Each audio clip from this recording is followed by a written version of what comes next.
Rhedodd criw o blant at Iesu a chasglu o'i gwmpas. Roedd Iesu wrth ei fodd yn eu cwmni ac yn hoffi siarad efo nhw.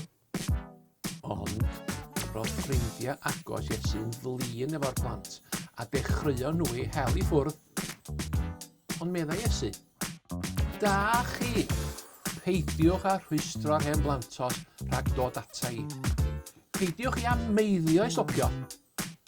Rhai fel nhw sydd yn deall sut i fod yn ffrindiau efo fi. Mae nhw'n deall beth yw ymddiried efo fi.